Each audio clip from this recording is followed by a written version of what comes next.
الله وبركاته. الحمد لله بكرة وصيلا، والصلاة والسلام على محمد وعلى آله وأصحابه سلاما جميلا. أما بعد، قال النبي صلى الله عليه وسلم: لكل شيء علم وعلم ایمان صلاح. محترم حضرات، اس حقیر سراپا تقسیم نے آپ کے سامنے ایک مختصر سی حدیث پڑھی ہے جس کا ترجمہ یہ ہے: سرکار دو عالم جناب محمد رسول اللہ صلی اللہ علیہ وسلم نے ارشاد فرمایا ہے: ہر چیز کا ایک نصاب ہوتا ہے اور ایمان کا نصاب نماز ہے.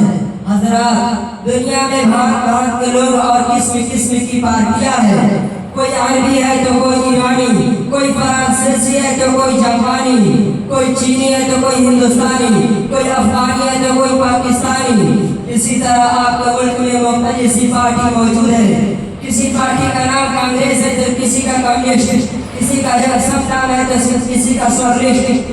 باوجود تمام پارٹی اور قوموں میں آپ ہی جیسے کھاتے پیتے انسان شامل ہے، مگر ان کی الگ الگ نشانیاں موجود ہیں.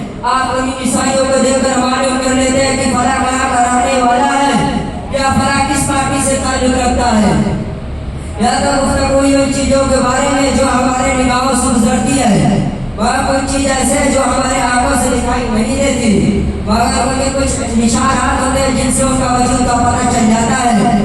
مثال کے طور پر ہوا دکھائی نہیں دیتی، مگر جب پتیاں آئی تو پتہ چل جاتا ہے کہ ہوا چل رہی ہے. اسی طرح کفر، نفاق، فسق، ایمان جیسی چیزیں ہماری ظاہری آنکھوں سے دکھائی نہیں دیتی، مگر ان کے کچھ نشانات ہوتے ہیں جن سے ان کا وجود کا پتہ چل جاتا ہے.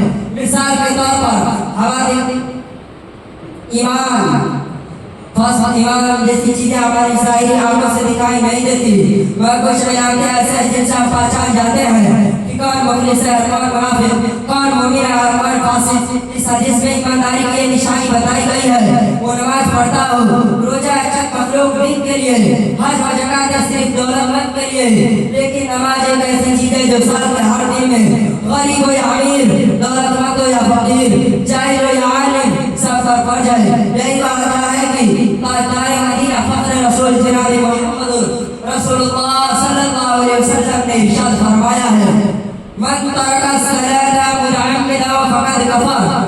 جس آدمی نے کثرت نماز چھوڑی اس نے کافروں والا عمل کیا. یعنی نماز چھوڑنا مسلمانوں کا کام نہیں ہے. مرد مسلمان سب کو چھوڑ سکتا ہے، مگر نماز چھوڑنا اس کے لیے گوارا نہیں ہونا چاہیے. مگر افسوس ہے کہ آج کا مسلمان اس موٹی سی بات کو نہیں سوچتا اور ایک ایسے عمل سے اپنے کو دور رکھتا ہے جو مسلمان کہلانے کے لیے ضروری ہے. یہی وجہ ہے کہ آج موجود مسلمان کہلانے کے لیے ذلیل و خوار ہے. دنیا میں ذلت ہمارے ساتھ لگی ہوئی ہے. یہی حال رہا تو آخرت میں بھی کامیابی کا منہ نہیں دکھا سکتے. ہمارا کام ہے کہنا کاش آپ سنیں اور اس پر عمل کریں. یہی چند باتوں پر اپنا تقریر ختم کرتا ہوں. وآخر دعوانا الحمد للہ رب العالمین. آ گئی آئین لڑائی میں اگر وقت نماز، آ گئی آئین لڑائی میں اگر وقت نماز، قبلہ روحوں کے زمین موش ہوگی قوم نجات.